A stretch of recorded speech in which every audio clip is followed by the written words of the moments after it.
Network podcast commentary on 1970 Space Amoeba. We have a very healthy obsession with Kaiju here. I am your co-host, Kent, and with me is your other co-host, Jason. What's going on, peeps? We got another special guest for another return. Here he is, hiding behind my chair. You can only see half the body there. I know, Lincoln. Can you come up here, say hello to everybody? Hi, So this is his first time seeing this movie. This is my umpteenth time. This is a very, I don't want to say it's a guilty pleasure for me because that would imply that I think the movie has that the movie's kind of bad in a way. It's definitely not the greatest Kaiju movie, nor is it the best Honda movie. Yeah. Ever. But it is definitely a film that I think that deserves more appreciation than what it should. And I just happened to realize this, and this wasn't done by design. This is by pure coincidence. This year marks the 50th anniversary of this movie. Yeah, I didn't realize that either until I saw the little post of yours online here before getting everything set up. Zilla 590. Thanks for stopping in. Welcome. So, this is a special movie to me, and it's not like one of my most favorite Kaiju movies, but I do think it is a pretty special film. Mm-hmm. I think there's a lot of charm to it. There's a lot of heart. One of the... Okay, well, that's awesome. I think this movie is it's very entertaining. And on top of that, I think it's there's just a uniqueness about it that I think a lot of fans, unfortunately, sort of miss a lot of times. And I guess it's sort of hard for me to explain unless you actually watch it, and especially if you watch it numerous times. Because when I originally saw this film, gosh, when was this DVD brought out here? The DVD was brought out 2006, so like 13 years ago. When I first saw it, I was kind of meh about it. I didn't think too highly of it. I thought it was a halfway decent monster flick. Also, you haven't shown up in a hot minute, so hey, life happens, bud. We've been kind of decreasing some of our output here because our lives are getting busy too. So no problems, no worries. We're just happy to have you join us whenever you can. Yeah. But this is a film that really, I think, you need to watch multiple times to really be able to appreciate it. So I'm sorry, my daughter's crying in the background. I'm having a hard time concentrating a bit here. I don't know. Can you hear her, Jason? I can't really hear much. If it is, it's okay. Sort of muffled. That's good. So if anybody hears that, I apologize. But anyway, this is a movie I feel like I could talk forever about. It's just a fantastic film. And in many ways, this particular Kaiju movie, go wash your hands. Sorry. This is a Kaiju movie, and when it comes to Honda being the director, he repeats a lot of the same beats over and over again. And he does that quite a bit with Space Amoeba. Anybody who has seen not just maybe most, if not all, of Honda's oeuvre, but has seen it multiple times, paid careful attention to kind of how he structures a lot of his Kaiju films, you will notice a lot of the same things happen in a similar order in this particular film. So in a way, you could kind of say it's, quote, Honda's greatest hits, unquote, in terms of kind of at least the structure of the Kaiju film. Mm-hmm. One of the interesting things about this particular movie, I gotta make sure I get the guy's name right. The screenplay for this movie was written by Aogawa, and he had never written a monster movie script for Honda before. So this movie is definitely different. Please close the door. There's no Shinichi Sekizawa or anybody who has worked within the Kaiju franchise or even Godzilla franchise up to this point in time. And so this was new, and it probably explains on some level why this film's a bit different um, from what we're maybe used to seeing. Even though it definitely has a lot of Honda signatures, it is different in some ways. And so, Jason, I've already kind of talked about how much I really enjoy this film. I think it deserves more appreciation. I've owned the DVD since it came out over 13 years ago. Kind of what's your history with it, and kind of what are you thinking? For me, it's a pretty vague. I have a pretty vague memory of it because in actuality, I've only seen it maybe once or twice, and most of it has been watching through the DVD that you currently have. And I've never owned the DVD of Space Amoeba, and I think I don't know. I just haven't really thought about getting the DVD of Space Amoeba. I think the last time I've seen it was maybe close to, I would say, half a decade or close to a full decade of seeing the movie. But and since I don't physically own it, but thankfully, with the help of me having the Amazon Prime membership, they actually have the movie available for free, so I can actually watch it anytime as I please, even without having a physical copy. But I'm sort of like Kent in a way that I would at least like to have a physical copy of the movie itself. But I can, as far as my history with it, as I stated earlier, maybe seen it once or twice, I can vaguely remember parts of scenes here and there, especially with some scenes with Ganymedes here and there. I think with both of his eyes getting shot out at one point in the movie. And I'd probably say maybe just a little bit of Yog, which is the giant squid. I'm not sure what the specific species it is, and then can vaguely remember. What's that other creature? I just had the name of it, and I know it was in Amoebas? One of the Amoebas. Yeah. Amoebas, was that the crab one? I think Ganymedes was the turtle. Ganymedes is the crab. Gazora is the cuttlefish. Gazora, yeah. Snapping turtle. Amoebas, yeah, because I know Gazora is also named Yog in some instances, but for me, it's sort of a vague history when it comes to this movie, but hopefully, I would like to try to watch the movie more and to see if I can get a feel of it, whether I like it a lot or sort of in the middle or just don't really care much for it. Because after many years of watching it, it's like I don't know what my feelings were towards the film. Mm-hmm. Yeah, I mean, I remember very clearly, kind of around 2013, more specifically. I don't know why, but this was a movie I sort of binged watch quite a bit over that year. Because I remember specifically several nights, like when my wife was either working late or maybe gone on some conference trips, I would pop this in. And I get in these weird quirks, like Destroy All Monsters. I talked about this before with that movie. It's not my favorite Godzilla movie. In fact, I think it's an overrated Godzilla film. But it's a film that I will occasionally binge watch. There's just something about it that I do appreciate about it. And Space Amoeba is one of those films where I think, unlike Destroy All Monsters, this film needs to be, I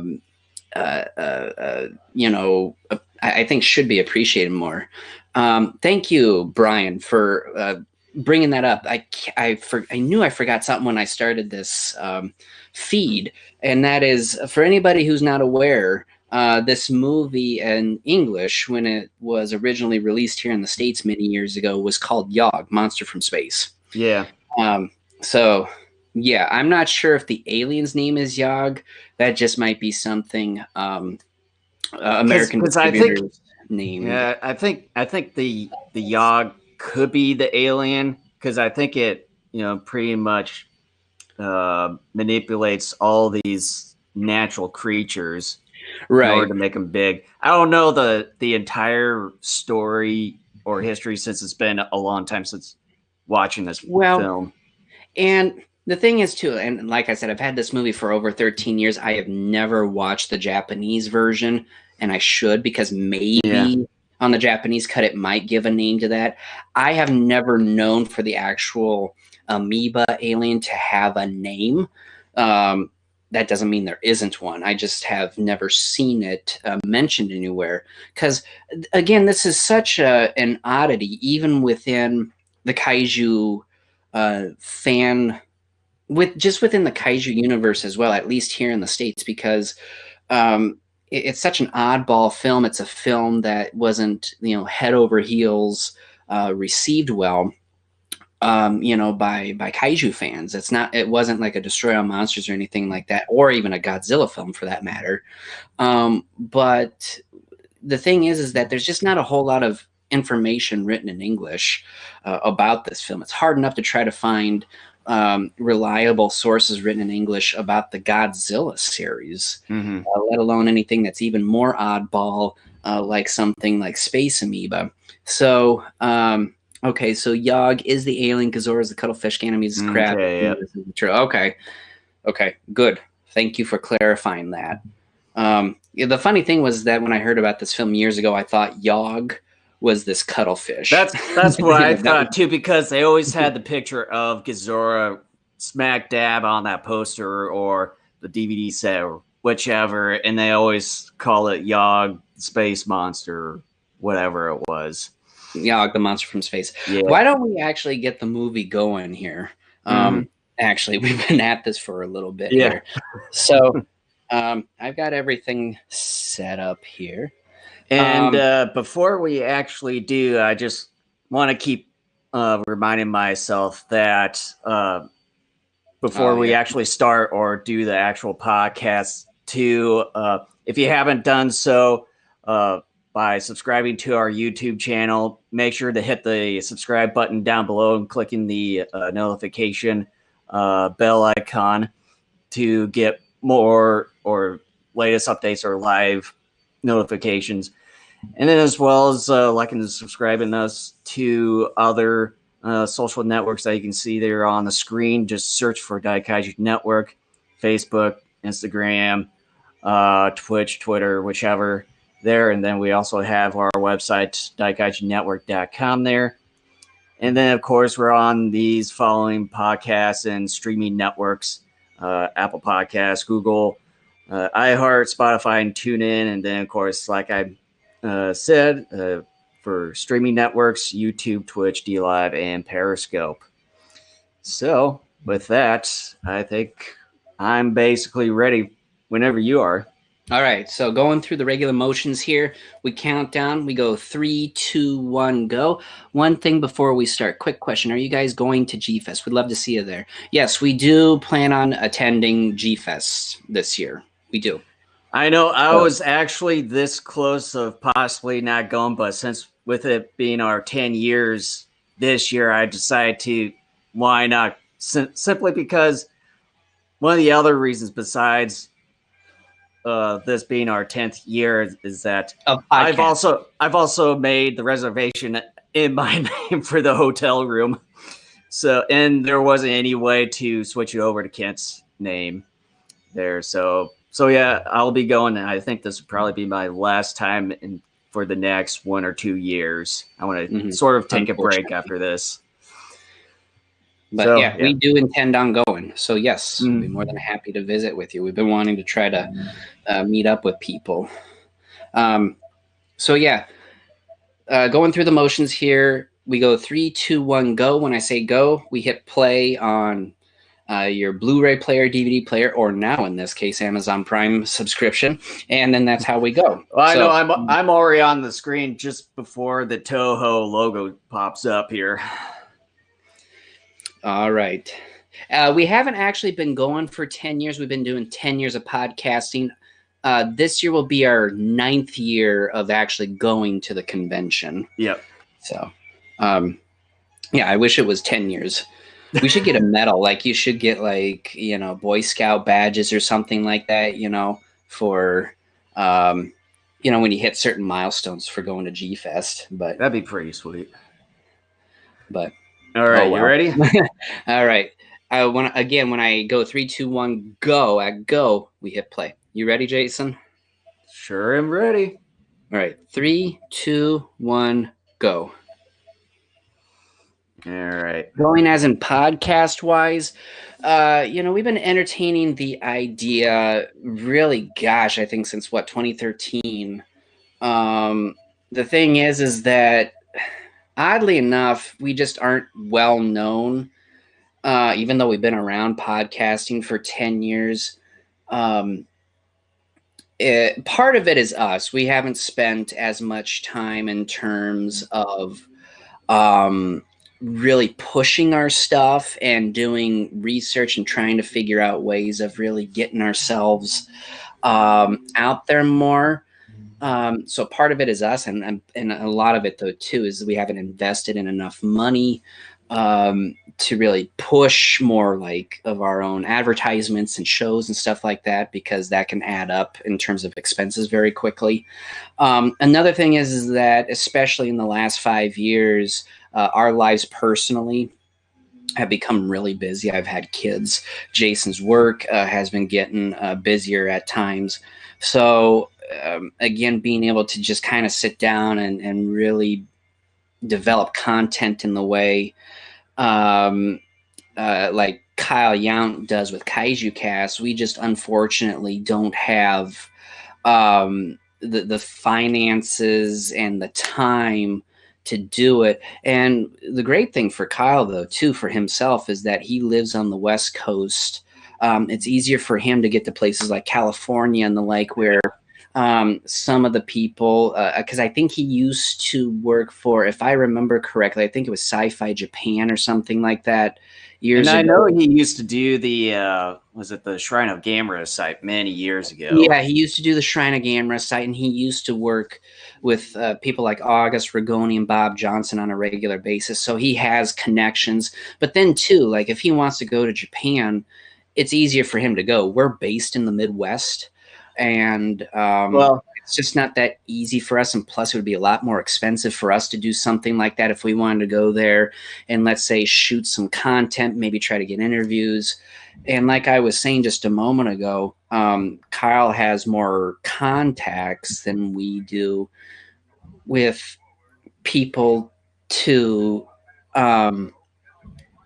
kind of set up meetings and to just figure out ways of meeting people. And part of it, though, too, is he just will sometimes go to a convention and ask people. But again, having those contacts and having had them for years, that certainly helps.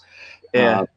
And for us, the only thing easy access for us is G-Fest every year, which is only once a year sort of thing. But as far as having access to Japan, at least here where I'm based in the Twin Cities, that they do have Space Amoeba. A way to get to Japan directly from the airport here. And I've thought about it, but as of right now, I'm just saving up for a few other things, and probably won't get to Japan maybe in about a couple or so years. But I would like to try to do some little video documentaries or whichever for the channel down the road. Oh, by the way, you didn't turn off our cameras. Yeah, I did. Oh, you did? Yeah.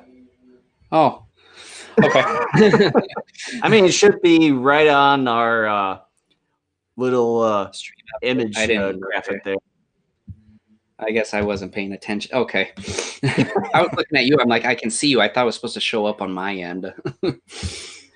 Yeah, thank you for saying that you find us great to watch. We appreciate that.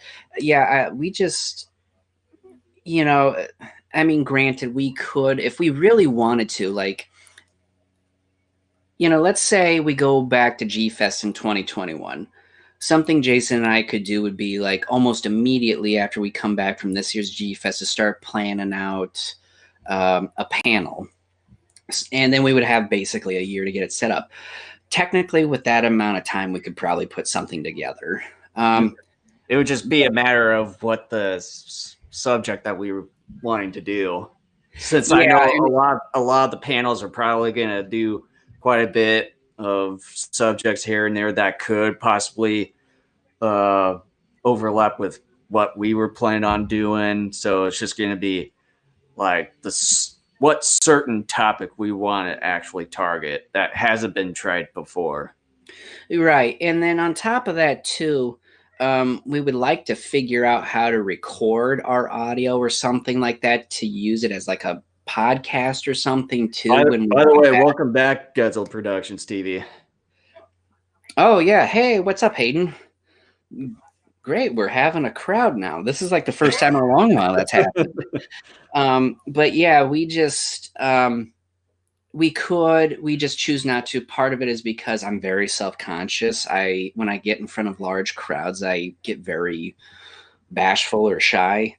And I'm kind of like, I don't want to screw up, but it's like, you know what? It doesn't matter. Plus trying to maybe get another one or two people at least to come on with us might be a little difficult. I mean, there are several reasons, and part of it is just that we just don't want that pressure, I guess, on us, at least right now, anyways. I know we've at least talked about doing some kind of panel in the past. We've talked about it from time to time, but, obviously we haven't actually done it. But getting to the movie here we are. Akira Kubo plays a journalist, and he just saw the space capsule that had recently shot off, and it came back to space, and he's trying to convince people that Helios 7, the capsule name, how long has this been going? You might have missed some of it. Let me take a look at this timestamp here. I would say just a few minutes in. Yeah, we didn't start that long ago. We're like, as of right now, hitting 7 minutes into the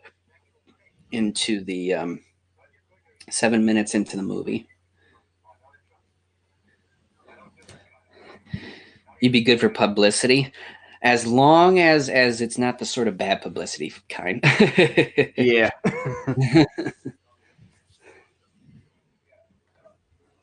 Yoshio Tsuchiya. Anybody who is familiar with kind of Tsuchiya and what he has done, not just within the kaiju genre, but in a lot of the Toho sci-fi films as well. He loves to play the alien characters and kind of the oddball guys sometimes. And he originally was going to play the character of Obata, who ends up being possessed by Yog, about roughly halfway through the film. But Tsuchiya, with Honda's blessing, asked if Kenji Sahara could actually play that role. And so instead of Tsuchiya playing the alien / oddball guy in this movie, it's Kenji Sahara. And Kenji Sahara does a pretty darn good job of it, too. Why are yellow letters on TV? All right, we'll be right here, Hayden. We're not going anywhere. And then you got the egg guy from Mothra vs. Godzilla. I always forget that guy's name. I've got it here. Just give me a second here. The only thing I'm disappointed right now is that Amazon Prime's not let me have the subtitles turn on for some strange reason. Oh, really? Yeah. It's like I go into closed caption settings and then have it turn on, and then it goes on. But then when I close it, it never turns on. And then when I go back, it is back off. I'm gonna So- double check here. I think I found the guy's name, but I want to double check and make sure I put a face to the name. Okay, yes, I was right. Yu Fujiki is that guy's name. Yep. Yeah. Yeah. He's playing as the promotion division manager. He doesn't have an actual name for his character, Which is okay because he only shows up in like 1 or 2 scenes.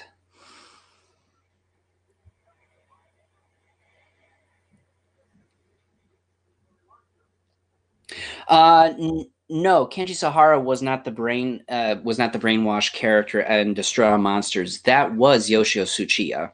Kenji Sahara was the commander on the moon base in that movie.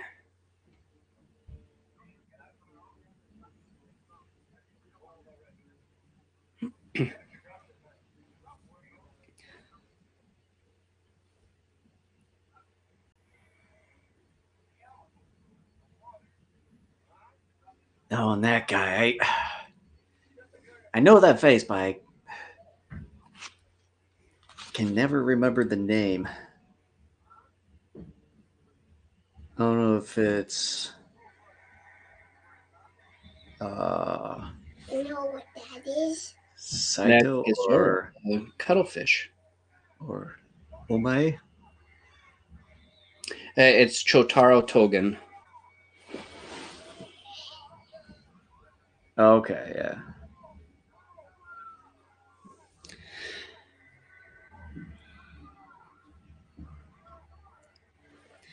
The unfortunate thing about this movie, and I would argue the most disappointing thing about it, is those posters like you were talking about earlier. They always show Gazora, and it always seemed like he was battling the other 2 monsters. Yeah. That never happens in this movie. In fact, he doesn't fight any of those other monsters. Yeah, it's only Amoebas and Ganymes, if I remember. Yeah. Look at the chief, Ombo. Tell me if he looks familiar. I know who it is, but I just want to see if you know. Well, they gotta show his face here. Right here. For me.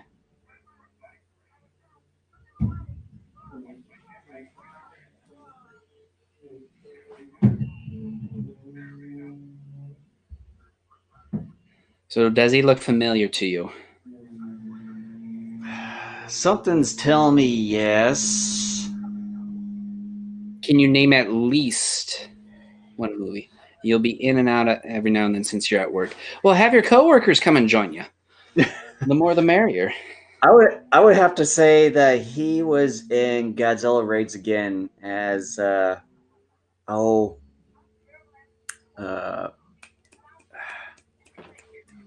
is it Yoshi? The actor's name is Tetsu Nakamura.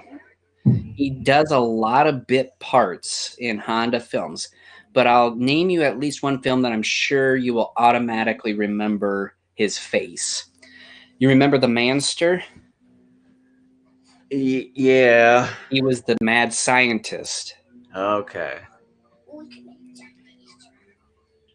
It took me 13 years to figure that out. But of course I could have looked it up. I just never did. The actor played the mad scientist in a different movie. Yeah, Kenji Sahara here. He sort of looks like his same gangster character from Mothra vs. Godzilla. Yeah, I mean, that's what's so great about Sahara. Like last night, my son and I pretty much work alone in an office in a warehouse most of the time. Well, lucky you, one of my favorite jobs was when I worked alone. Like last night, my son and I, we watched the movie Rodan, and he plays so wonderful as not just like the hero, but this very kind of quiet character. And then he does so well too when he gets amnesia as well. I mean, this guy is very versatile in his acting. He's not typecast, and there's nothing wrong necessarily with being typecast, but the unfortunate thing about that is you can't show your versatility as often. But with Yeah. Ara, he's been able to do that from time to time, and he does a wonderful job of not just playing heroes and different versions of those heroes, but even playing some of these sleazy guys as well. Mm-hmm. I mean, he's pretty good at doing that, and even what's his face, Snarky, cocky, Yoshihiro arrogant. Tetsuya. Who is snarky cocky?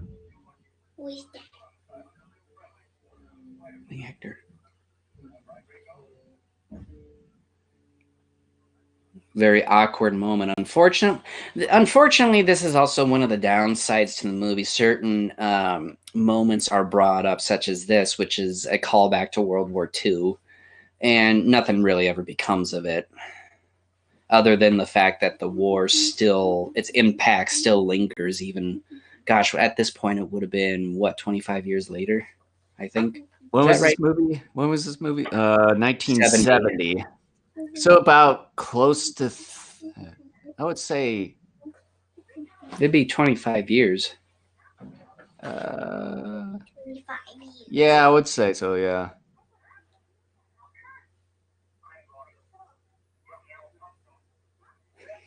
Like that. He just runs off. Why? Why did he just run off? Going back to his village.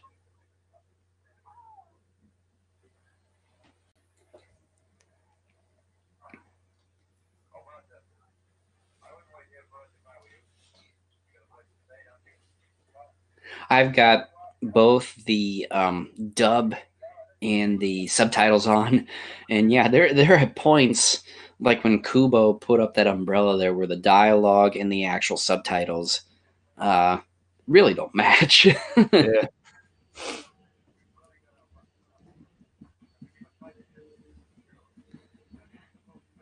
Yeah. Yeah, Brian. I would argue that Sahara's role in Rodan definitely is one of his more memorable ones, and I think part of that is because that movie shows some of his versatility as an actor. And even though, interestingly enough, like he kind of disappears for decent chunks of that movie, especially in the second half after he comes out of his amnesia state, because by that point Rodan has shown up, and then they focused more on the military. But he does really stand out in that movie well. I would also say another movie I fondly remember him in is Mysterians, and also obviously Mothra versus Godzilla as Torahata.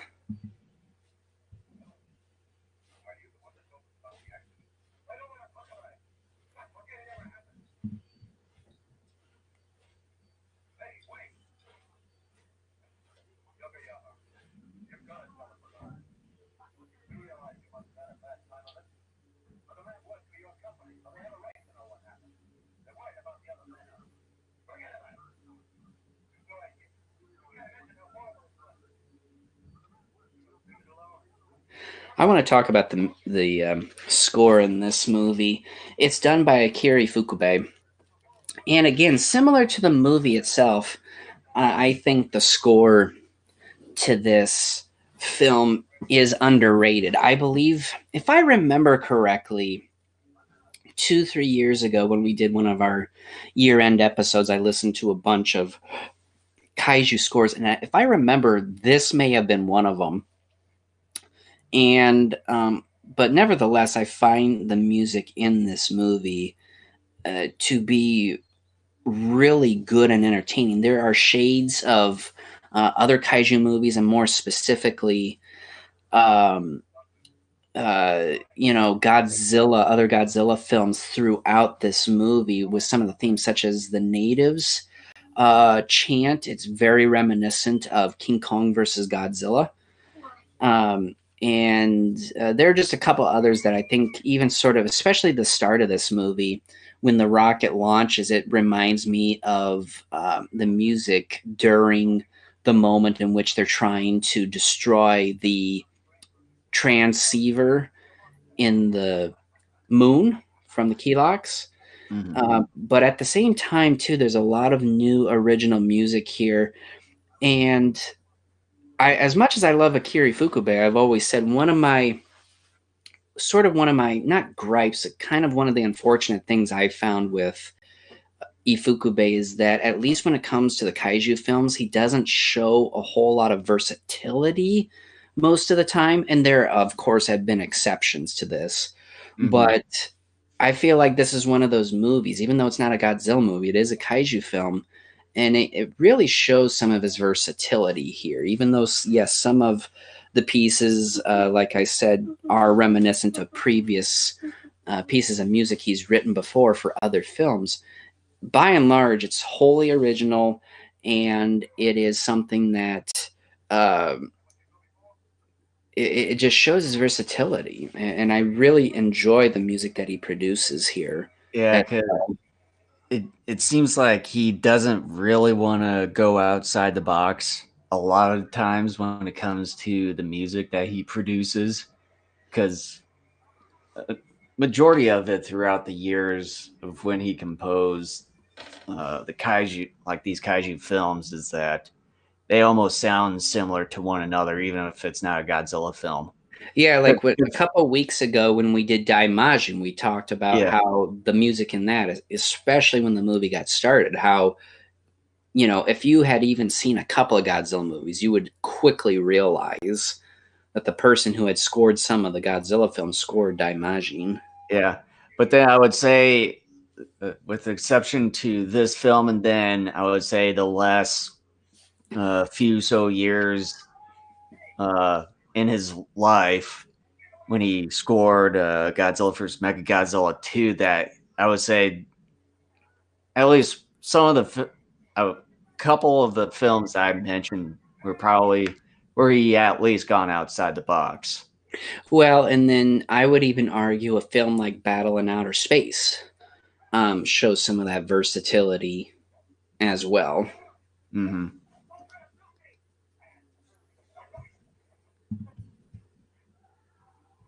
I agree with you, Brian. Masaru Sato, and I'm very happy to hear because I listen to a few other Godzilla podcasts from time to time.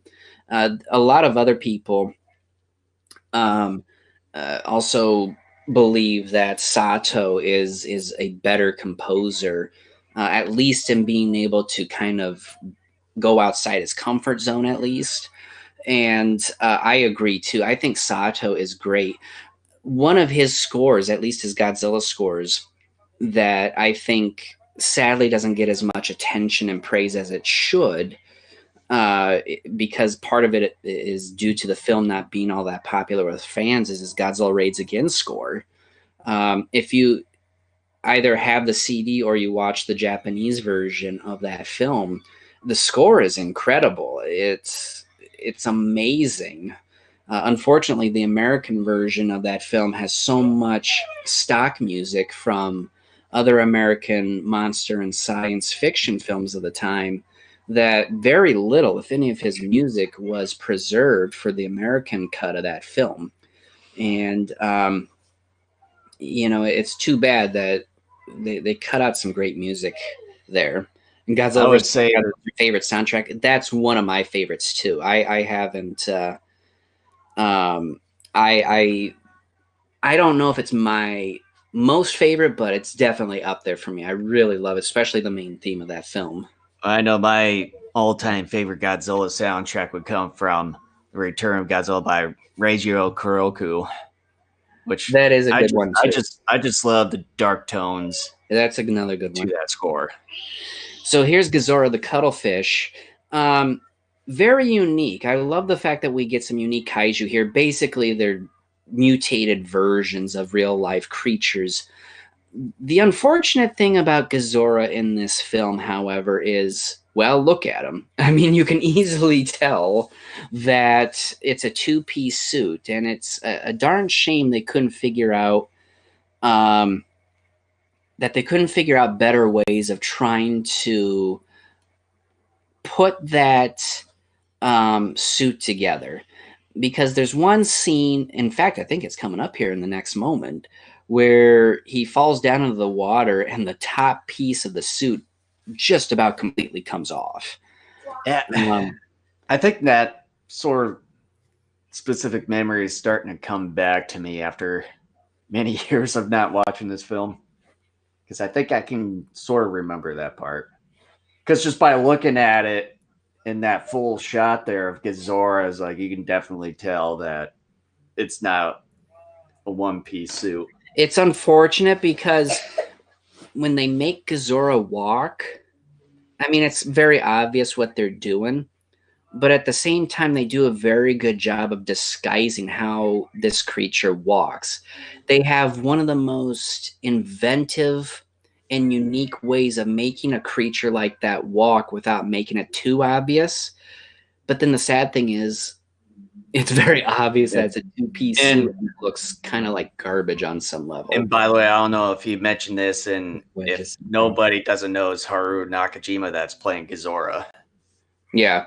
And the interesting thing is, and we'll see him in a little while, you have, really not a great suit in Gazora, but then you have, in my opinion, one of the better executed Showa era suits in Ganymedes later in this film. Yeah. So, and Nakajima also plays as Ganymedes. Kamibas is an okay suit. It's better than Gazora. Yeah. But Ganymedes, just kind of how they make that work. There's just something more unique about that one. I just like the cross-eyedness. I wonder if the guy ended up needing to get glasses after this shoot. Yeah.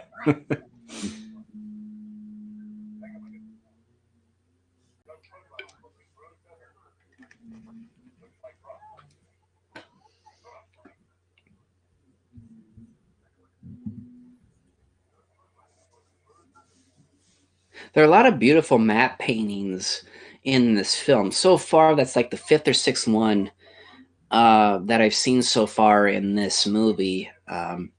Like this if you matte look really painting hard right in here. a couple moments, it's very obvious in a few moments. But it took me many viewings to realize where some of these matte paintings were. Well, it just showed one right there of the tracks of Gazora coming from the ocean. Well, and there was one where they were looking at, I think, the peak or something, and that entire shot was one giant matte painting. All right, sounds good, Brian.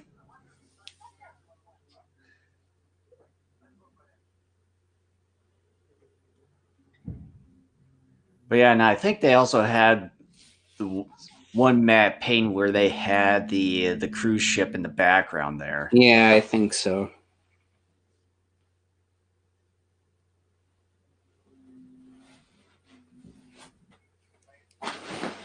An industrial spy, another trademark of many of Honda's films. But just from that shot right there, with him going through that hut, you can definitely tell that it's in a studio just from the feels of it. Yeah, and I'm glad you brought that up because you brought up something again I wanted to bring up earlier and I had forgotten. And I don't know what the numbers are exactly, but it's very obvious that this is the truth. But this movie didn't have a great budget attached to it.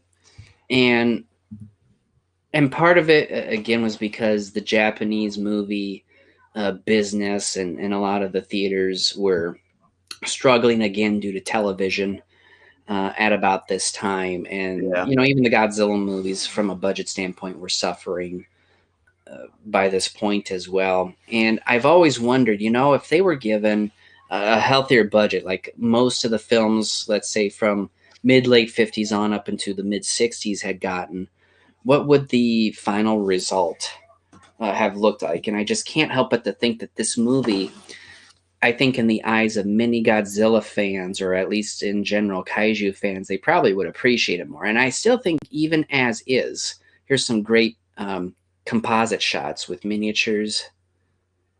And I think, oh, nope, I'm wrong. Nope, that's an actual shoot. and I forgot what you've written down here, Godzilla Productions TV. as far as that you really wanted to see this movie, if you have a Amazon Prime membership, you can actually watch this movie on Prime Video for free, like I am right now.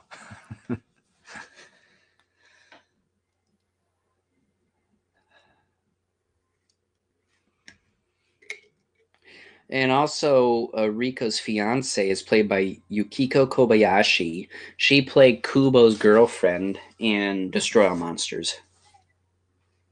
But why would they have to do that?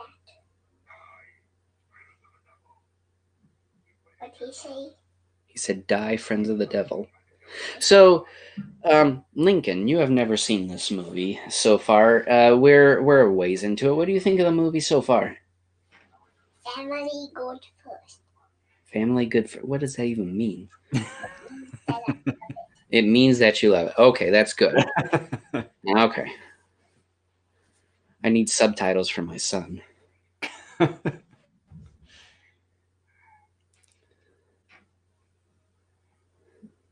Unfortunately, you can't get Prime. Yeah, it's pricey. It's a little over $100 if I remember correctly. Heck, maybe I think it's 120 a year. Yeah. It used to have been $99 almost close to a decade ago. You know, and last I knew, and I don't know if it's true now, I guess I could even look. I noticed it was being sold on Amazon for $30. I don't know what you're willing to spend. Let me take a look here if I can spell properly.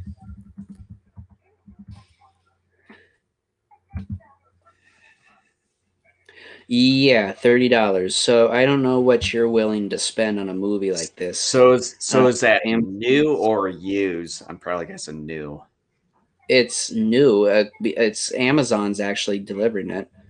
It says free delivery. I got Prime. Let's see. It's sold by CinemaScape, but the order is fulfilled by Amazon. So it's technically being sold from a third party, but Amazon is actually responsible for shipping it. I wonder if I could get a same day delivery depending upon if what warehouse is selling it. Because I know here in Twin Cities we can get same day delivery from Amazon. For me right now, living in mid Michigan, and of course I have it, but if I were to buy it, I could get it by Monday if I were to order it in the next like 16 and a half hours. Let me see for me here.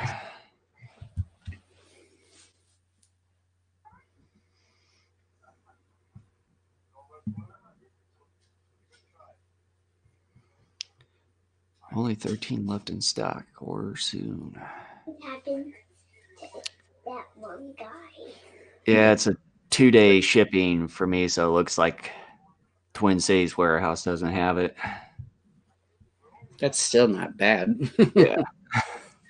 I'm trying to remember times in which when I didn't have Prime, like 5 days, it's like I used to think that was spectacular, and I've been spoiled the last few years with 2-day, sometimes 1-day shipping.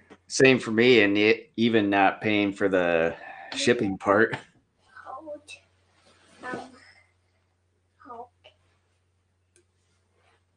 What? What about it? No. You're here to watch a movie. Again, budget limitations here. It's very obvious. They're in a water tank.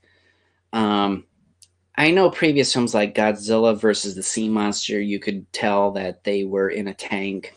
But this one seems more obvious than that film, unfortunately. Yeah. It's easy to tell.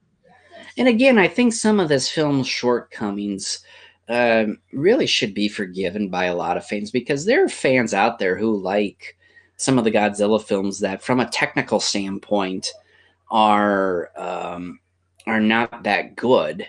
And I don't understand. I mean, sure, there might be something in dealing with the kaiju. Like the kaiju here don't necessarily express some of the same personality traits that you would get from other kaiju movies, and even at this point, TV shows.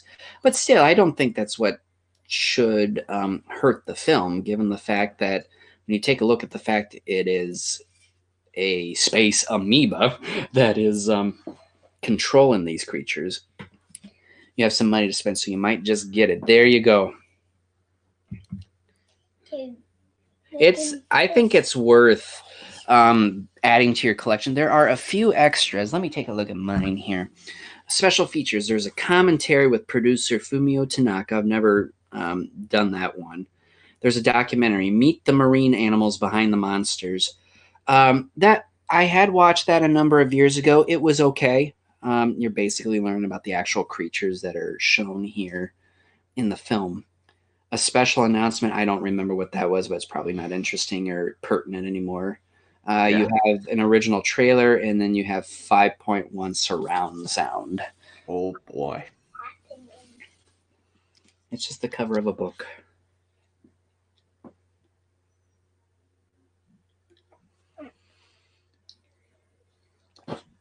Excuse me.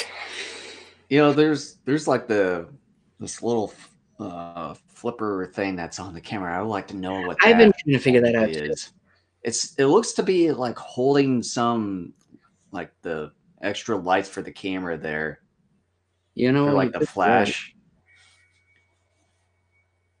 That could be it. Because I know with cameras in those days, I think they have like a certain amount of flashes for those bulbs, and then you have to replace it after a certain amount of time.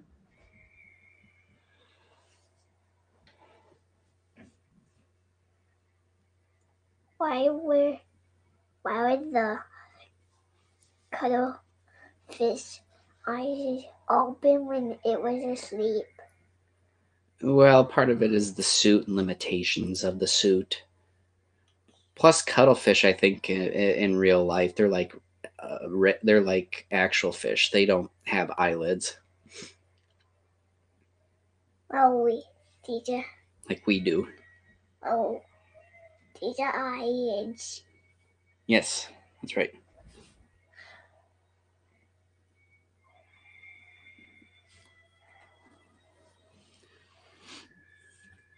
What are they doing with the cuttlefish? And they're trying to escape right now. Some animation there. Is it hurting the cuttlefish?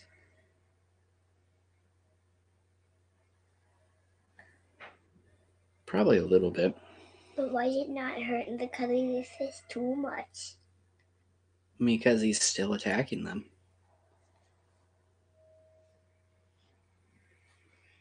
Those I go back.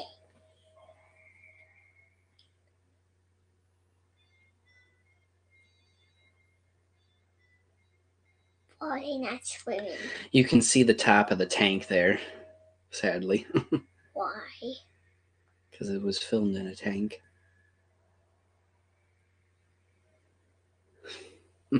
What? Yeah. Anybody who has children can understand. What's that?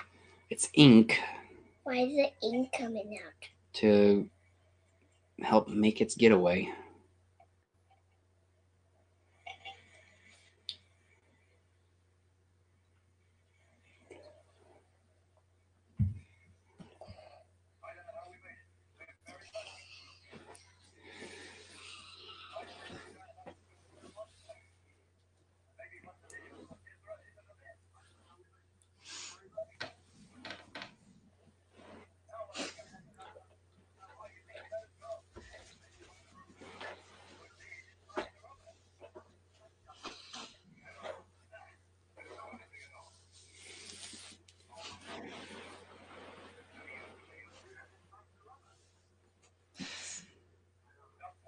The way Kubo's stretching that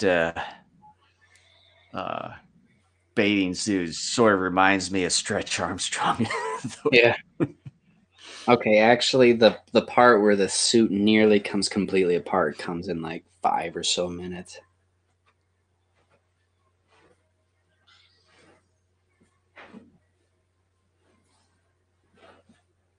You shall not pass. What he say? Kind of like Gandalf, yeah.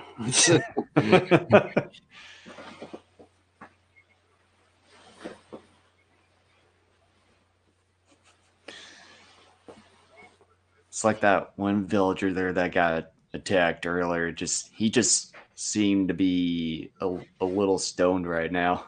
I have to admit, like the first handful of times I watched this movie, back in the day, I was always really annoyed that his character was basically out of it for a decent chunk of the movie. I'm like, seriously, like, we get it. He's not doing well. Mm-hmm. And then as time has gone on, I'm just like, yeah, sure, whatever. But yeah, the one thing I would like to mention as far as the quality of the film, you would think it may not be as good with it being a low budget, not being like one of those Fancy schmancy movies. type of films. Yeah. But as I'm watching this on Prime Video, you can just really, it's just really high quality. And it's really cleaned up. I really like how well this movie has been kept. It is great. I mean, it really is a good movie. It may not be your Godzilla, Gamera, Ultraman type of film, but in many ways, it is so similar to those. And But it's like with the one of the things quality of those, is with the quality of those certain films, they don't have the cleanliness or the clarity compared to this film. well, and that could be, but maybe it's received a special treatment for Prime. But the thing, though, too, is I think some fans have to realize and understand, yeah, this isn't going to be like your typical Godzilla movie where the monsters have anthropomorphic idiosyncrasies like a lot of those films did by this point. But you know what? That's okay because you need variety. If you want the kaiju movies with anthropomorphic idiosyncrasies, those movies exist. Go watch those. You don't want to have the same thing over and over because you're going to get tired of it by watching the same type of movies. And having something that is even a smidge different is good because that's one of the things I think is so great about the kaiju universe. It's not just because we have all these fun giant monster films where we can see monsters destroying buildings and fighting each other. That's definitely part of it. But one of the things I love is that a lot of these films are a little bit different from each other occasionally. And that's one of the things I enjoy about it too, because each movie, and again, there are some exceptions, some movies are very similar to one another, but many of these movies are different enough. Your Godzilla movies from the 70s are going to be different from your Godzilla movies of the 60s. Mm-hmm. Yeah, these monsters, I think, with modern effects, even if this were remade by Toho, I think would look fantastic. I mean, there's so many different possibilities now with CGI and all that. I would not mind seeing a remake of this. Although I would say Gazora probably be one of the monsters I'll get a major makeover.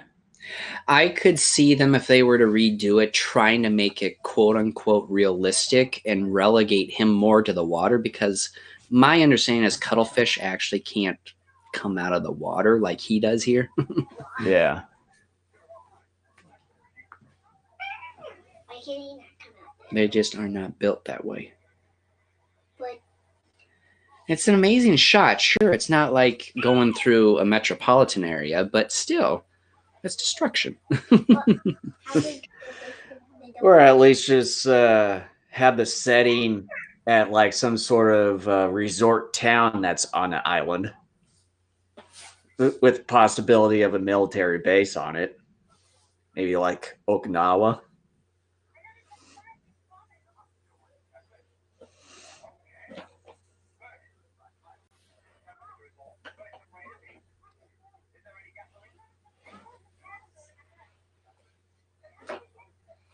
Who is this? It's the Rocky statue. And I love this. This is one of my favorite running gags of this whole movie. These villagers that simply come out of nowhere, always giving the people the tools that they want when they just happen to need it.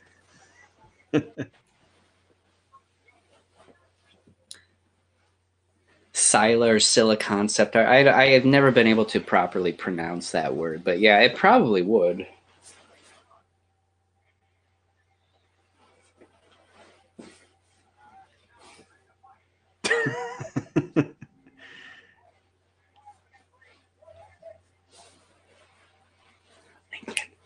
Stop that.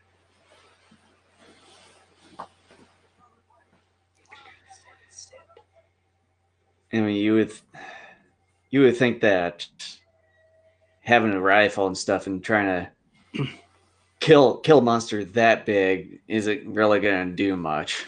The interesting thing is, they don't do here what they do later with Ganymedes, and they don't try shooting Gazora in the eye. Well, although they just like it's earlier in the part, so they probably didn't really think about it.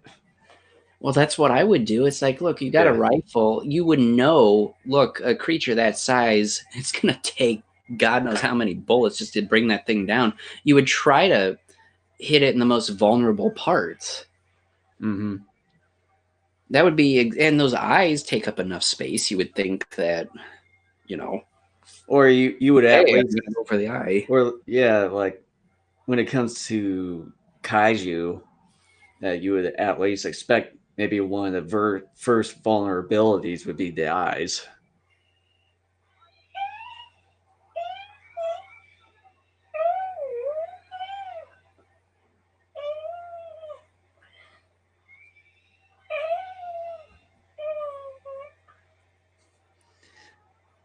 I'm hearing some squeaky noises in the That's background. son. He's pretending to be the monster.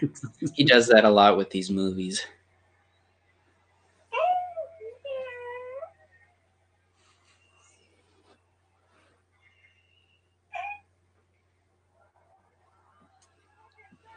And unfortunately, this is going to be the last we see of Gazora. Spoiler alert. Okay, here we go. Here, like in the next few seconds, we're about to see the top half of the suit just about completely come off. Well, it looked like there I sort of saw close Here we go. to the Look edge at there. Oh man, Why is it coming off? it just wasn't put together well. Oh yeah.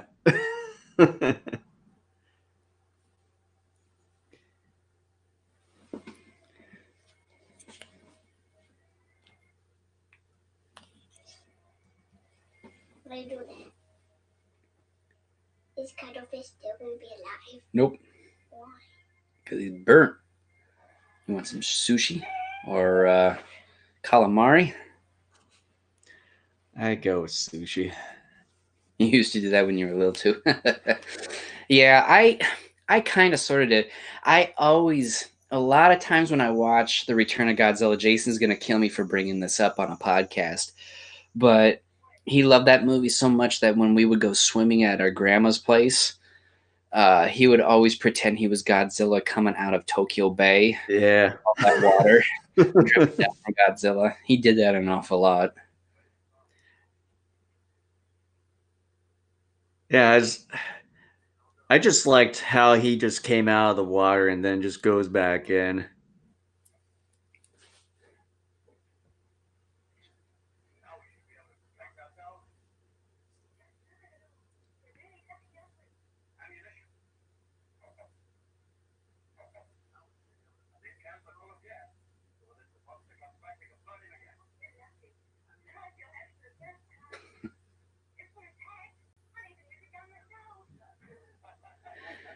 Her English dialogue is pretty goofy in that moment, but the subtitles actually do a better job of making her not sound so ridiculous.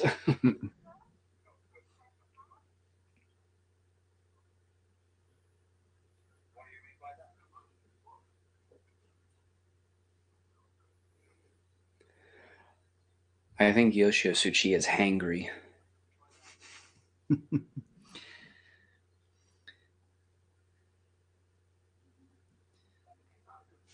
Yeah, I don't know if I don't remember if like this was the only movie that I remember him being the good guy throughout. Because most of the movies I watch Yeah, Yoshio, and it's like he'll be a good guy at first, but then he'll slowly transition to like some although psychotic person or just an evil, like one of those evil people Godzilla in the versus movie. Ghidorah. Yeah. Well, that too, yeah. Yeah, now I forget. It's I always sort of forget that he's in that movie too. the only one more left. There are 2 left, bud. Why did two left? Well, look at the cover. Why do you stick? You stink, is that what you said? I said scoop. I see. See, here they come again with the magic tools that they need just at the right moment. It's like, okay, they found this cachet. And then it's like, okay, how come this gun was not in there? Like, what have you guys been doing with this the whole time? It's like, have they been reading their minds? Oh, you got Yog, the space amoeba, so he probably has some sort. They have some sort of abilities. I also like how the gun just goes by itself. I know, it's so funny. This in the movie, this was supposed to happen to the snapping turtle. I wonder if this movie, I haven't looked at any of the trailers in a long time, if this was almost considered to be a comedy of sorts too. How would that be? Here we go. We get our next one. You can't say there's no space here. There was, and then you moved it. Arguably the best suit in the entire film.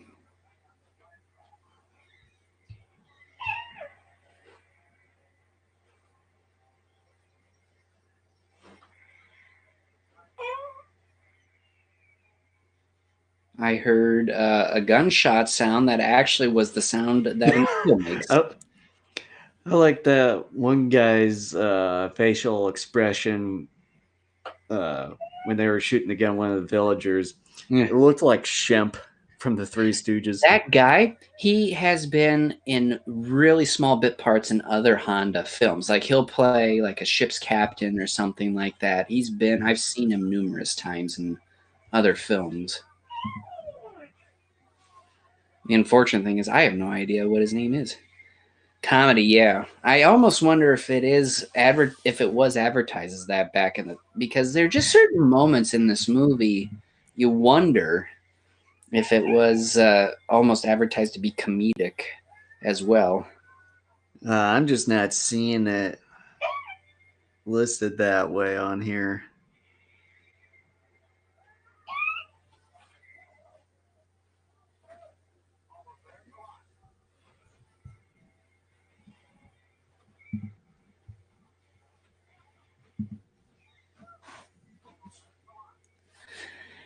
It almost sort of, when I hear the machine gun sounds, I almost think of like a Rambo movie. It's just like you expect Rambo to show up with a machine gun and mow down the monster.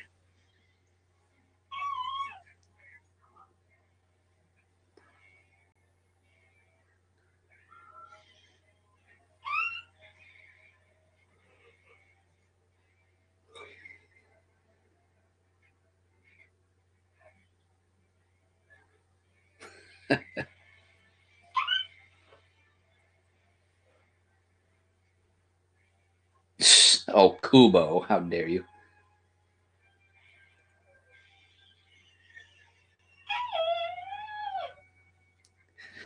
It almost looked like he smacked her on the butt.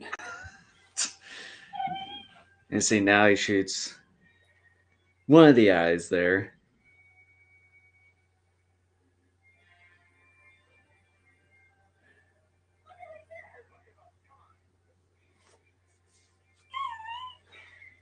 That'd be funny if he's like, your bait, and he pushes her down the ravines. Here's the faster way. Put his spear down. I need to survive. You are not me, so therefore, in my eyes, that makes you worthless. Let's see, like Nakajima, he played both Gazora and Ganymedes in this film. It's like you can really tell the difference as far as the way he portrays those two kaiju, where like in Gazora, it was just slow pace here and there, the way you can tell. But then when it comes to Ganymedes, he makes it more of a fast paced kaiju. So explain to me, he shoots out both eyes and then he uses the flash a couple times. How does that affect a kaiju that is totally blind now? Who knows?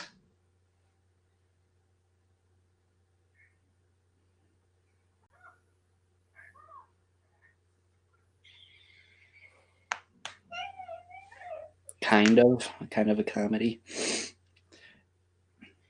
I mean, I didn't really see it listed on there, but Well, yeah, it's it was not probably like unintended.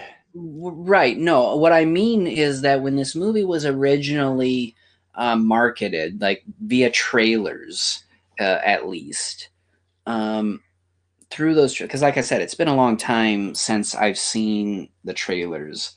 You know, was there enough nuance or whatever to sort of like a tongue in cheek, like the 66 Batman series? Was it sort of a wink at the audience, kind of like, we're not taking this that seriously? They did basically spoil everything in the trailer. Oh, those are the worst kinds. It seems like people nowadays don't know how to make good trailers. Like I've seen a lot of bad trailers, and I've been hearing a lot of people complain about trailers to other movies and how either they misrepresent a movie by making it look bad when the movie's actually good, or that a movie gives out more than it should. Well, it's like one of the good examples from what I've heard over the years from coworkers was Super Troopers 2. It's like most of the funny stuff were in the trailer, and then other than that, like the movie was garbage. The unfortunate thing about comedies is that, yeah, a lot of times your best jokes are in the trailers. I've been hearing lately, I've not seen the movie myself, but I've been hearing from people that the trailer to Birds of Prey was really bad, but the movie's actually really good.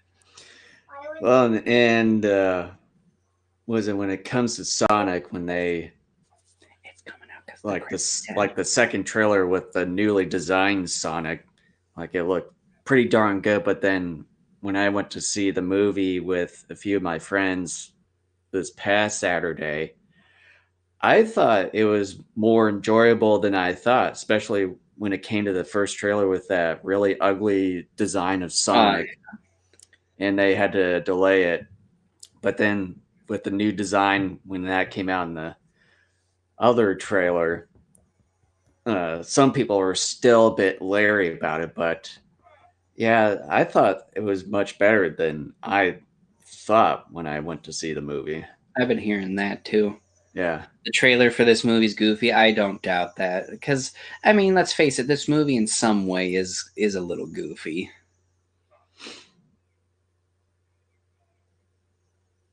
This is where I think Kenji Sahara really shines in this movie. Part of it is because he's been absent for a decent chunk of it. All right, welcome back, Brian. Part of it is because he's been absent throughout a decent chunk of this movie, but now that he's been possessed by Yog, like some of his best acting is here, and it's all physical. I also like the makeup where they add like some black around his eyes, and it seems like they do a little bit more touch-ups to his face to make it look a bit freaky. Well, and the lighting too. Yeah.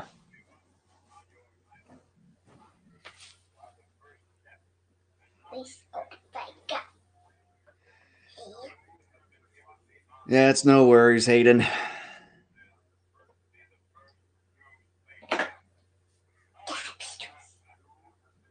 I like right here, like his eyebrow twitches. It's one of those, muscle twitches you get every once in a while. Why did the, That stinks, Hayden, but life happens. why did that We're happy that you were at least were able to join us for a while. why did that Yeah, at least you can watch the last 20 or so minutes whenever you get have the free time. Although we won't be live, it'll just be the recording. quit happen? The guy just jumped and went.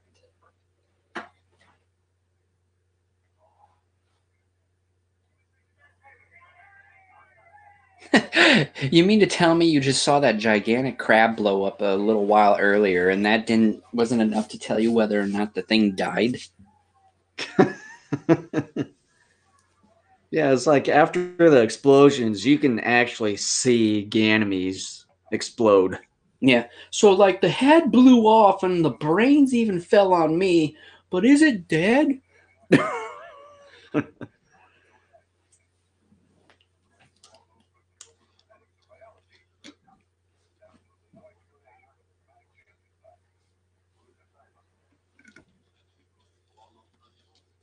That'd be funny if Kubo was like, I've been watching some of these Godzilla movies in theaters over the last few years. Funny, you seem familiar, but nevertheless, I have noticed that one of the things that makes creatures grow big, Mm-hmm. it becomes meta.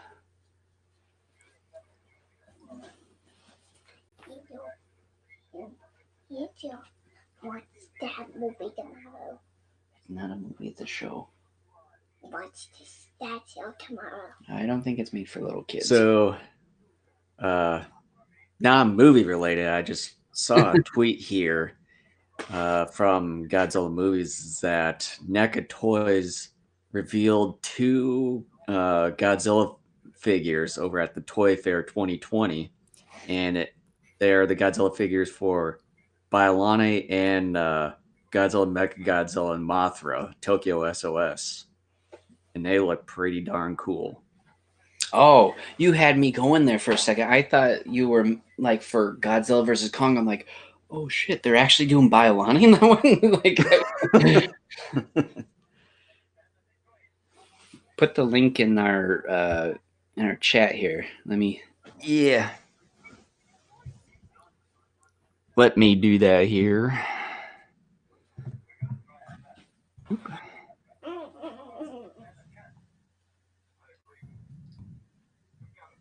I have to say, doing this deal with the chat has definitely helped the video feed. Yeah. Yeah, so there's a link. Oh, thank you. Thank you, thank you, thank you. How much lighter is my wallet going to get now? Well, when it comes to NECA, I did pre-order that Gamera set. What's a Gamera set? But I mean, when it comes to these NECA toys, they're pretty usually priced.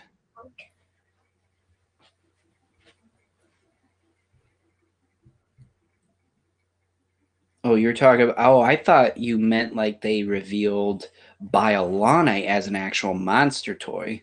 No, I was talking about the 2 Godzilla figures. I wonder why they do mostly the Godzilla versions, because rarely have they done any of the other monsters. They still look cool, don't get me wrong, but I would like to see some other kaiju.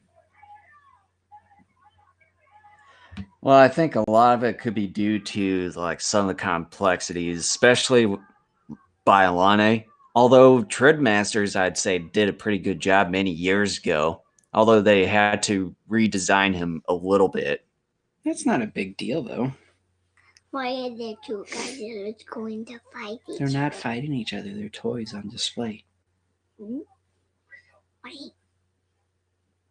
I have to say, I think NECA, just even in the last 2-3 years, has done a better job of of um, um, not just designing but articulating the figures better.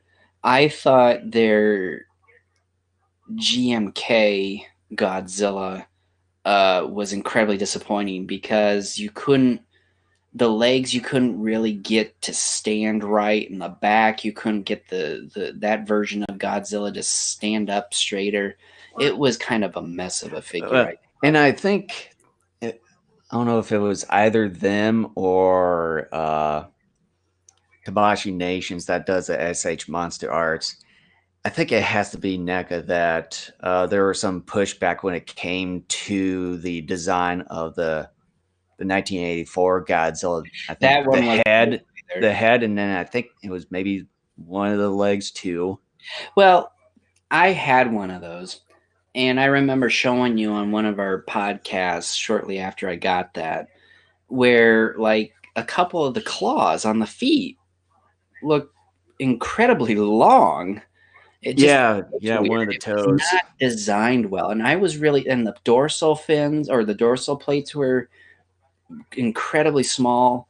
I remember telling you how juiced up I was about that being released, and then I got it, and I'm going, this is actually pretty disappointing. Yeah, and then I think that there was quite a bit of backlash where they had to go back to the drawing board and actually did some tweaking. And I think that they came out with the second version of it, and if I can remember, that it was a bit better. Well, a bit better isn't going to be enough to hand over my $25. I need to see a picture of it before, because I gave both of those to my son. I was just like, here you go. What you need me? What you say? Tweet. So here the bats are dead, and they don't know why, but they do know that part of the reason why Gezera and I think even Ganymede sort of fled some of the scenes because dolphins and bats emit high frequencies that mess with the alien. They're coming out with a third 84 Godzilla. Holy mackerel. So they did screw up the second one. Yeah, because I'm looking at one of the images. I'm guessing it could be the first iteration of it. Yeah, the dorsal fins were really damn small. Like the largest one was on its lower back. Oh, I know. Trust me, I owned it. In fact, my son has it. Yeah, I just couldn't believe that. The 84 Godzilla, the first one. Well, that tells you, how can you screw up a figure that many times? Okay, here's Kamibas.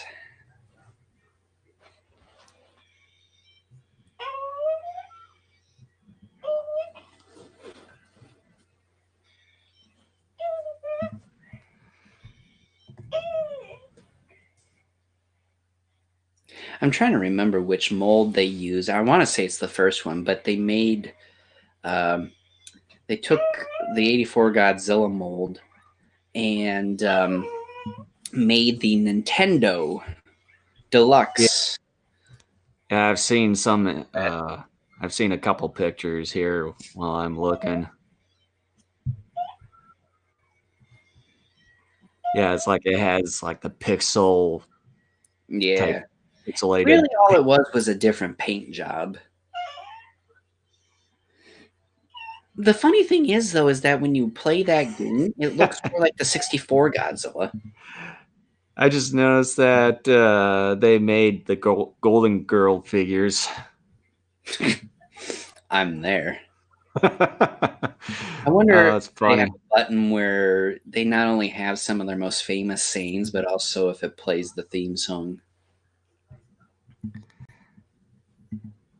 It looks like that they're an entire set from the looks of it. So you're interested in dropping a A couple hundred on the Golden Girls. I didn't say the price of it, but here's a link for you in the This back shit. chat. What made them think there was enough of an audience out there? Oh, I see up here it says Golden Girls 8-inch clothed. It's like, yeah, like I thought I was going to get Dorothy in the nude. Well, as far as like Betty's design there, they make her look much younger. Well, when you watch some of the earlier episodes, I mean, she looked really young.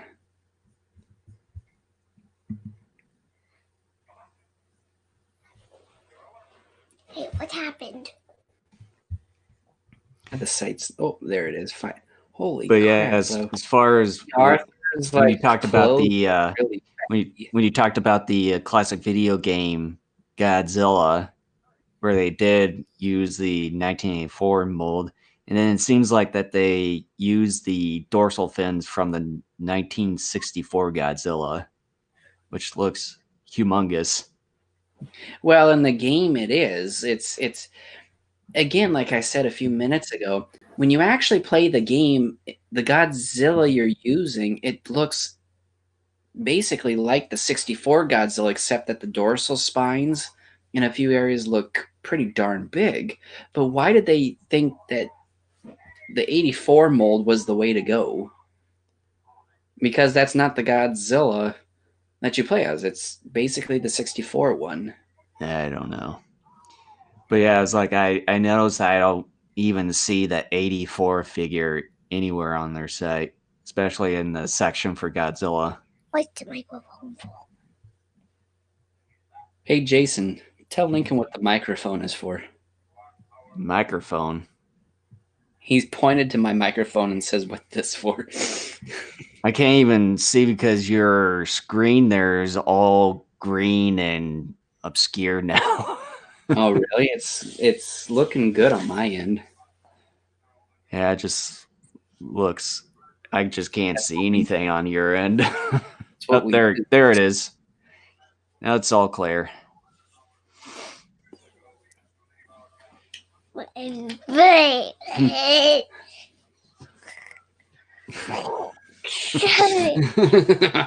But yeah, I like the shot of Kenji Sahara here. It just I do looks too. really freaky. I think this is definitely without a doubt like the highlight of his character's moment in this movie. I really like the lens effects where it's just sort of clear right in the middle, but then just gets blurry. But then the background is just really blurred. Just focuses on him. The guy who plays Rico, I have to laugh at him. He has a couple of funny moments, and one of them was that moment where he tried choking Kenji Sahara. He's just overly dramatic, and you can tell he's not really trying all that hard.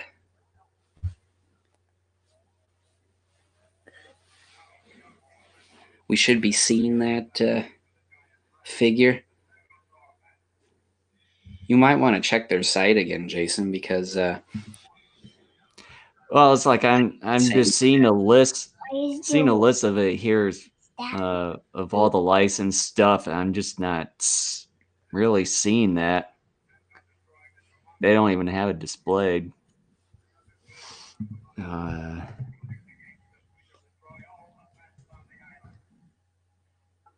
gosh. tension. Will he be able to kill all those other bats? I need to kill the bats. Because they mess with Yogg. They emit a high frequency.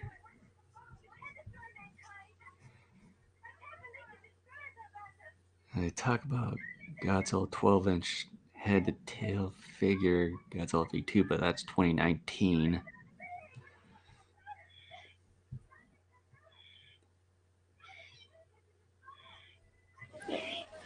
Why is it doing that?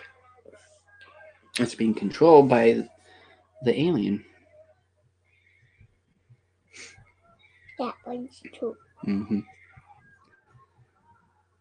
Here we go with some other great acting.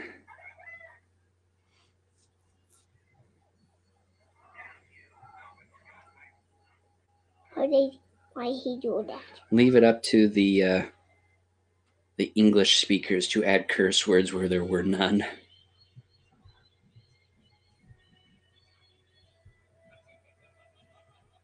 I like the music here.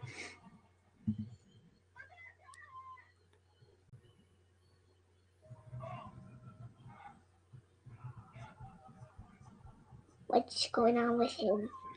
He's trying to fight the alien that's possessing him.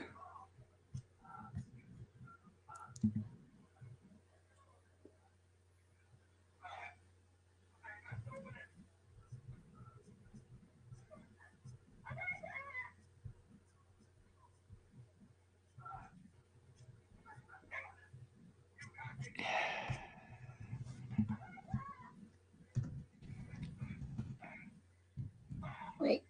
I'm still having a hard time finding the 84 Godzilla on their site. We are. What? A lot of them come in. Are you sure you're at NECAonline.com? Yeah, I am. I know, I'm messing with you. Yeah, I'm just not seeing anything of the 84 Godzilla.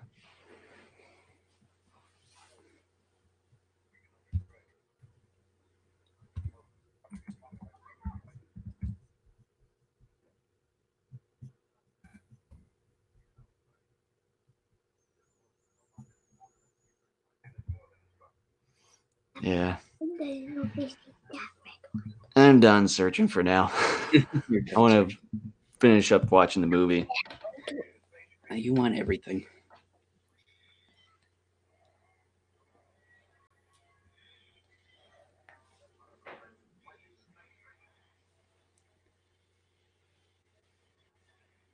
Are they gonna be nice to each other?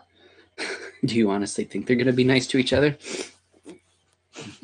We don't watch movies to see monsters be nice to each other.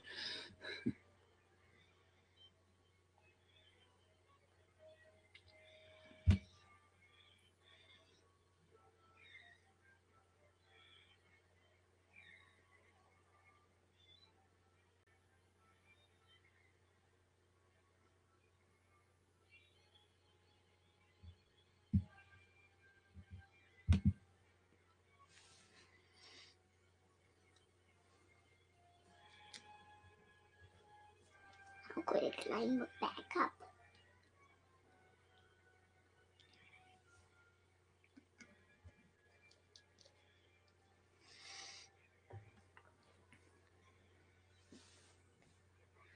So, Jason, do you think this fight is any good?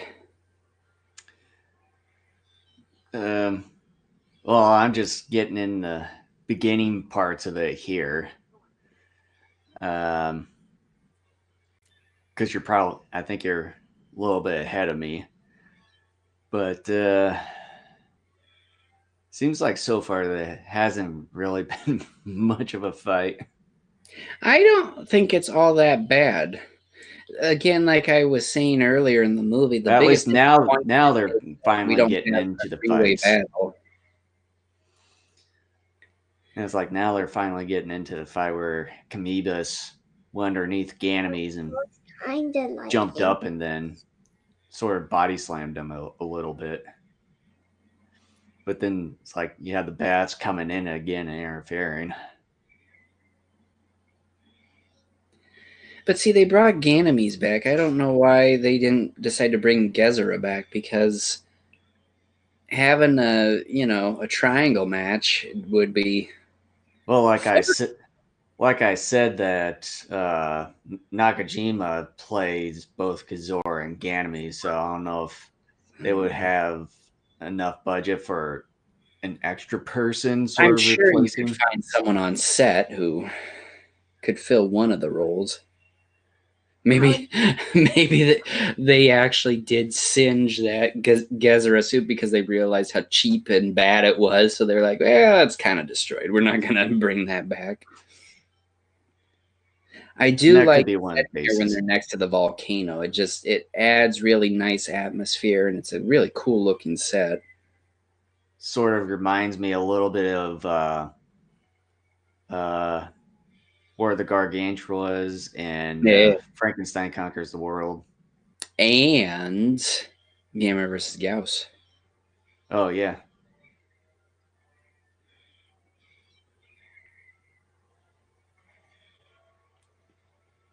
What are they trying to say? What do you think they're trying to say? I'm sure trying to move around that Ganymede suit probably was not the easiest thing in the world. You or probably the were Camoebas, so limited in your movements. or that Camoebas. The suit for that Camoebas, dude. I would think, provided more flexibility. I'm looking at how this guy in the Camoeba suit is moving around, and you have this big shell that's covering the majority of your body, and it just seems like your arm and leg movements are so limited.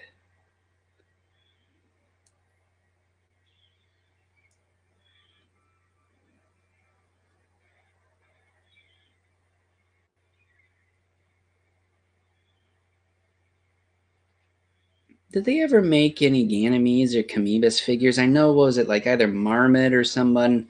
They I had know I've seen Gezera. Camoebas. Oh, you I know have? I've seen Camoebas and Gazora figures. I'm sure that they probably made some sort of Ganymedes, probably from like Beaumark or Marmot or M1 with some of those obscure type of figurines. I'm going. They fell in. They fell into the volcano. So they died. Yep. But how they fall into the volcano? Bullmark made them. Bullmark made a Ganymede figure. Or is that for both Gizora and Ganymedes? I mean, Camoebas.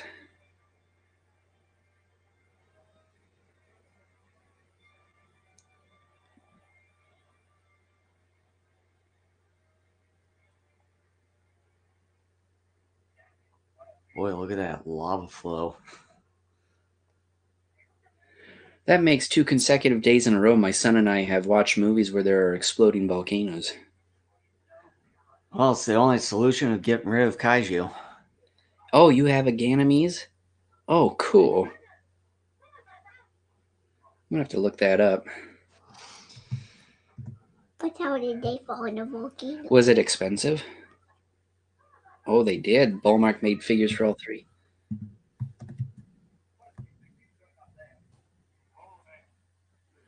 They probably no longer make them, I guess, and so they're probably going to be expensive now. Yeah, probably. Just my luck. I get in after. Okay, yeah, it's one of those sort of obscure, colorful, unique figurines that I like. I figured that's probably what they, because I had seen Gezera figures that were like that. Send me a link. Well, I'm just searching online, did a search and looking at images like Beaumark Ganymedes. It's like there's some pictures from Club Tokyo. And it seems to be like this one that I'm looking at is a Beaumark mini vinyl set. Oh yeah, I'm seeing them. Oh, I'm seeing. Oh, and even $30. was it Maru-san made the Ganymede figure?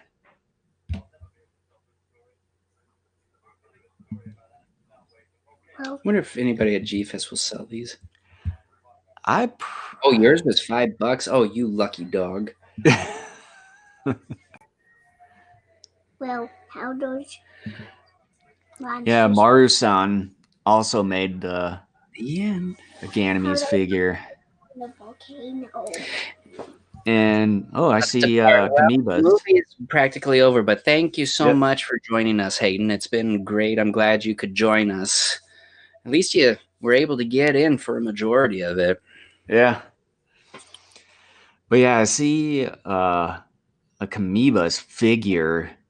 It looks to be a Mars-san too. Just the way how Mars-san makes those figures.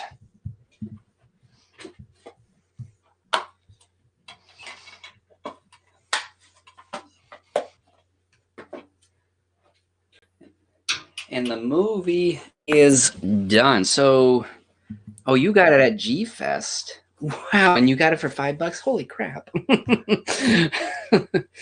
yeah, it Man. seems like Bullmark isn't the only one that has made those figures for the specific kaiju. You know, I was going into this G Fest with nothing in mind, unless I found some like obscure kaiju film or something like that. I think now I'm going into this G Fest looking for all three of these kaiju.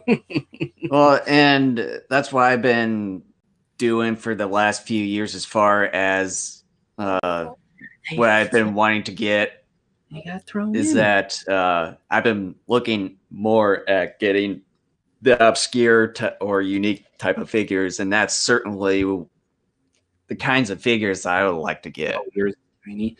Hayden's saying his is tiny. Yeah, because from what I've seen in the images I saw, that they did make a mini vinyl set, so that's probably one of them. I don't want to be spending, a ton of money on. I've gotten kind of cheapo when it comes to certain figures. Mm-hmm. So, but yeah.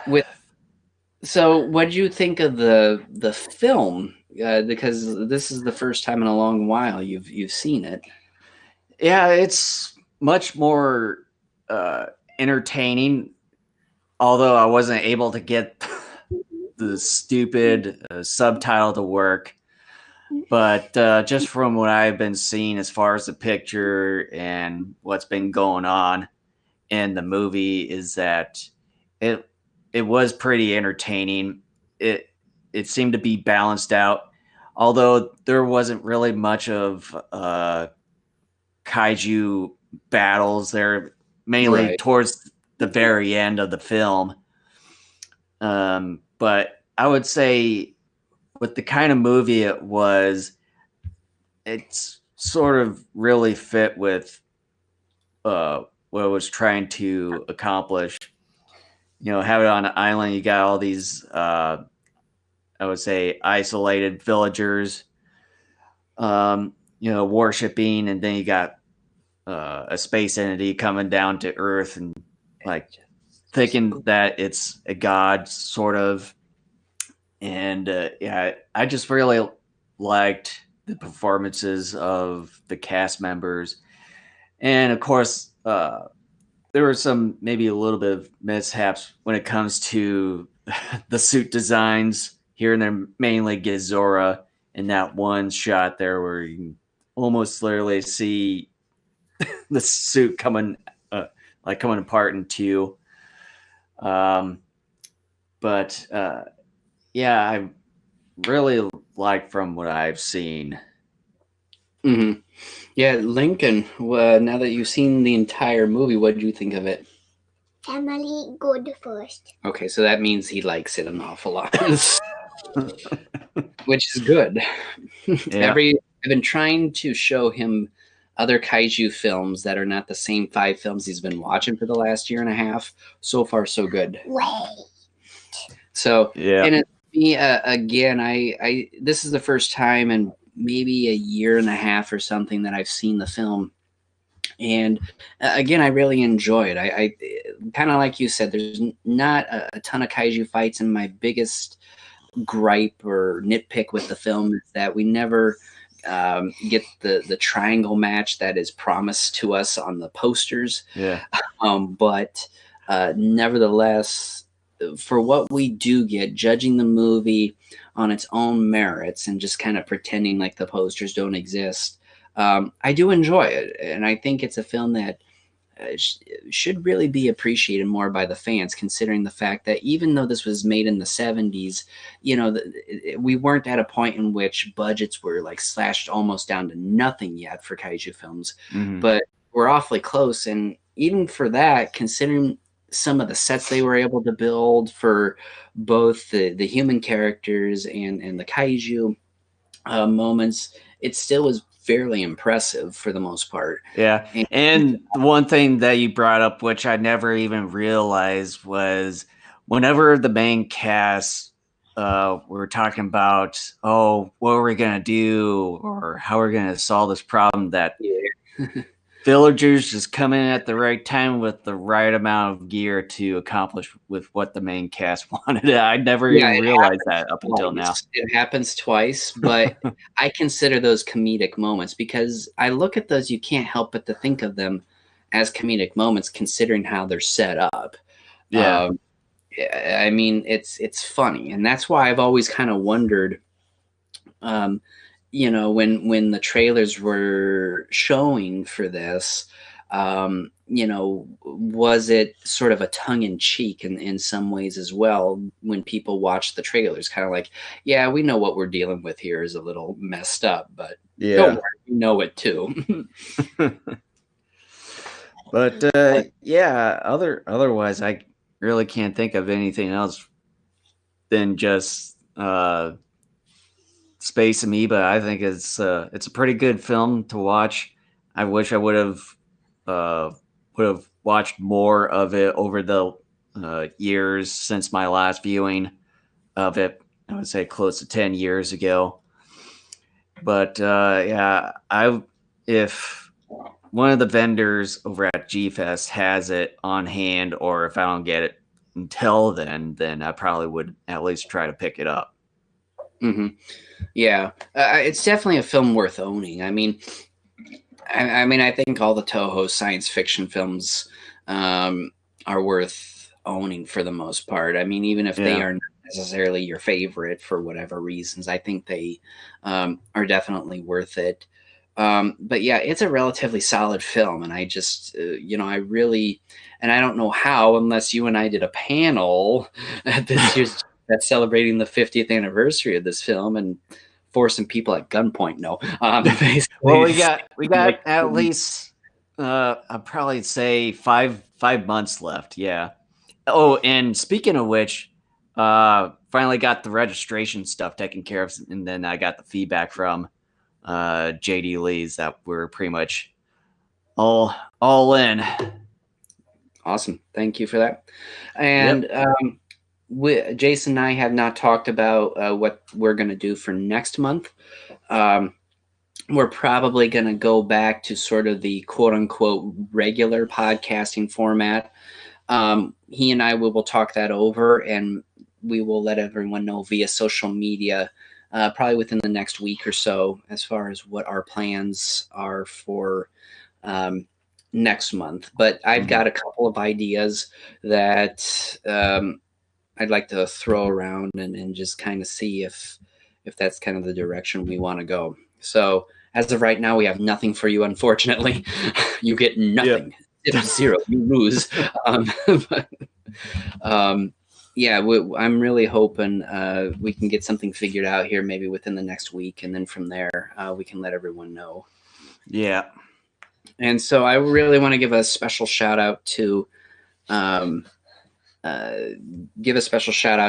Hayden and Brian. Thank you guys so much for joining us for this episode. It's great to have both of you guys on board. You guys really do add an awful lot to our conversations, both during the podcast and during these commentaries. And so, again, anybody who listens to this in the future, either on YouTube or on iTunes or any other format that you get your podcast from, feel free to join us. You know, Twitch, YouTube. I mean, we have all sorts of different platforms that we're on. Come join us. You know, we try to be inclusive here and have a lot of fun. So yep.